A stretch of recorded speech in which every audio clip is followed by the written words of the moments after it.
Hey everyone, welcome back to another episode of Behind the Grind. I'm here with Sasha Palatnikov, who's got an upcoming fight against Impa Kasangany. Sasha, man, thanks for coming on. I appreciate you taking the time, brother. Pleasure. Thank you for reaching out. So your last fight, you were a big underdog, and against Louis Cochet, if I'm pronouncing that correct, and you had an absolute banger of a fight, and you finished him in the last round, and I mean, can you talk to the emotions, after the fight, how you were feeling? Obviously I was very happy with the result. A lot of years and hard work went into the preparation into getting that opportunity. Obviously, it came on short notice, and after I had contracted COVID, so it wasn't the most ideal circumstances. But we still were able to get everything squared away and get the result that I originally planned to go in there and get. So I was happy with everything that worked out. Super happy, to be able to represent my home and represent Hong Kong and have a lot of people, following and supporting and followed my journey since the beginning. So it was very cool to finally get to the pinnacle. The goal was to always get to the UFC. So finally tick that off and keep on racking up the goals and keep going. Very good. And how does obviously you say you took the fight on short notice. How does what's I mean, obviously there's a lot. You have a lot more planning, a lot more time to do things when you have a fight scheduled a month or a couple months out in advance. How different? What benefits do you think you have when you're in the octagon with full prep time as compared to 2 weeks or 3 weeks? No, it's definitely the advantage. Going into this night fight now, I have had lots of time to heal up any injuries and also progress and work on things that I've been trying to work on. And I got word of the fight 6 weeks out, so that's like perfect. We're 4 weeks out now, and I'm feeling way better than I did in my debut, and I haven't really even. We're still 4 weeks out, so as long as everything is injury free and we keep doing what we're doing, I'm feeling when I come in on the 10th, it's gonna be even better display than it was on the 21st of November on my debut. Hey man, well, I can't wait, man. It should be a good fight. So you fight at 170. Have you fought anywhere else in your career? In Yes, I different fought at 185.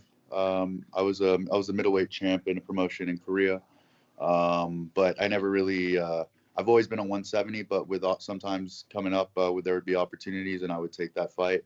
But I knew 170 would be my eventual home, especially in the big show in the UFC. Of course. And you've got Impa Kasangany, who's coming down now, from Hmm. 185 to 170. From your experience, you said you fought at 185 before.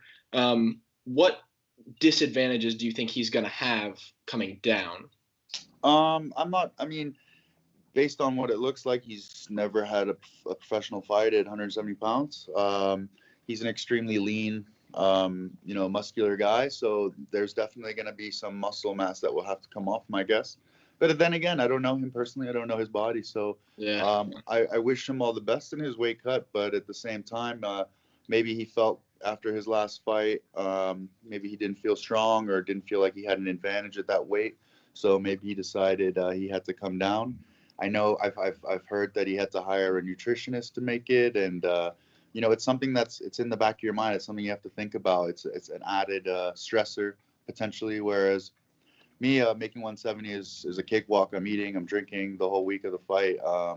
Like I said, it's never been an issue for me, and it'll be interesting to see when we come out to weigh in and what he does, but.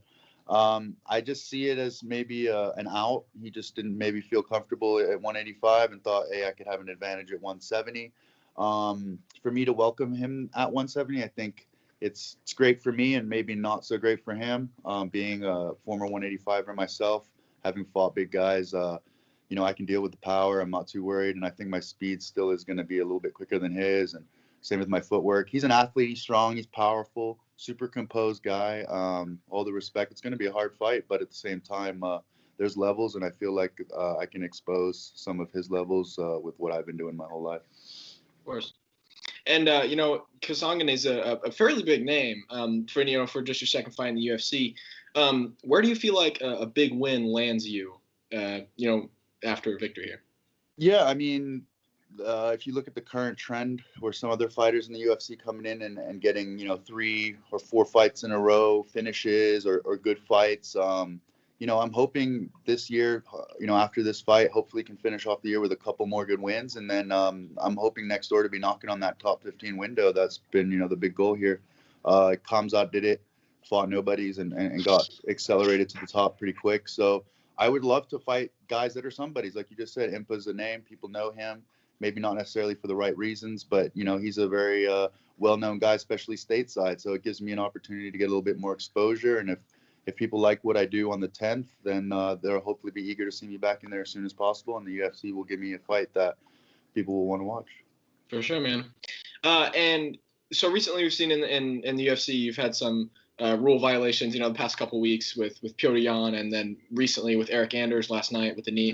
Mm-hmm. Do you feel like the rules, do you like the way the UFC has the rules? Because there have been fighters who have said, a down opponent should be able to be knee to the head. Demetrius Johnson said that, Mm-hmm. Do you think the rules are fine and how they enforce them is done well, or would you change anything about that? I agree with Demetrius.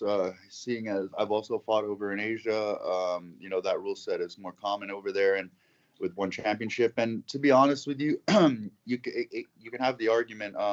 It's to be like on one knee with your hands up. It's a stalling tactic, and there should be no ability to stall in an MMA fight, especially in that situation. Maybe if you take someone down, work hard and hold them down, that's one thing. But to use a maneuver to stall out to not get hit, especially when you're hurt or in a vulnerable position, I think it should be eliminated. It's not fair. And then, of course, when the penalty does arise, then that fighter who clearly was winning or was going to win the fight, all of a sudden nobody gets it, and it's just anticlimactic. So I think the best way to eliminate that is to obviously change the rules. Because look, these people who make the rules, chances are they've never been in a fight, and a lot of the time when you're in for the kill, you want to get that win. It's a matter of doubling your money on the night. You're going to go in there and try to get the finish. And sometimes you're going to throw a knee or you're going to throw an illegal strike, and it was no intention, but you're just doing your best just to get them out of there. So to avoid these situations, avoid these debates, now with the glove as well, there's going to be lots of debates. So the only way to really to fix that is to change the ruling, and it maybe they need to sit down, talk to some people, have someone vote. I don't know, but I think it would be better if they adopted the one rule with that. Yeah, it's definitely become a more pressing issue. I mean, more and more recently because it seems so often, and I mean, elbows are allowed while standing, while on the ground, and that's just as dangerous a blow. Mm-hmm. So it's interesting to see the rules, but that's what they've done, and I agree with you, and I think they should change something, because Absolutely. there's a lot that has been going wrong in the past just couple of years too.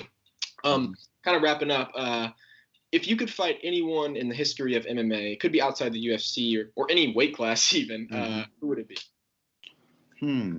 Good question. Tough I question. don't know. There's a lot of Good them. question. I mean, I get these questions a lot. Like, what's your dream fight? Who would you like to fight? And to be honest with you, my dream fight is whoever has the belt at 170 pounds.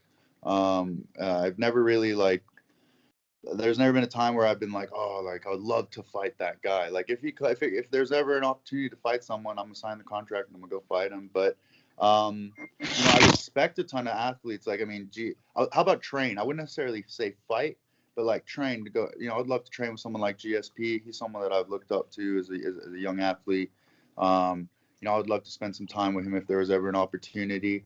But the people that I've been fortunate to cross paths with in my whole martial arts career and the journey that I've had, I've met some of the best fighters on this planet. I've been able to share the mats with them and learn from them. And, in this sport, you have to have respect because we know how tough it is to get in there and go through camps and get all that done. So at the end of the day, unless you meet someone who disrespects our sport, I'm pretty cool with everybody. And, I guess a McGregor fight for a lot of money would be awesome, if that was a thing. But personally, I have nothing against anyone. It's just I have goals. I want to get to the top. So whoever has the belt, whoever has the number ahead of mine, that's who I want to fight. Out of all the guys I've interviewed, they've all said someone, but that is a great mindset to have, my brother. Just whoever's got the belt, that's who you want to fight. Exactly. That's awesome. My final question for you is, if you could describe your fight style in one word, what would it be? One word. One word. I know it's another tough question. I'm sure there's a lot that goes on. Matt, what's the word? My fight style, one word. Oh. Your fight style.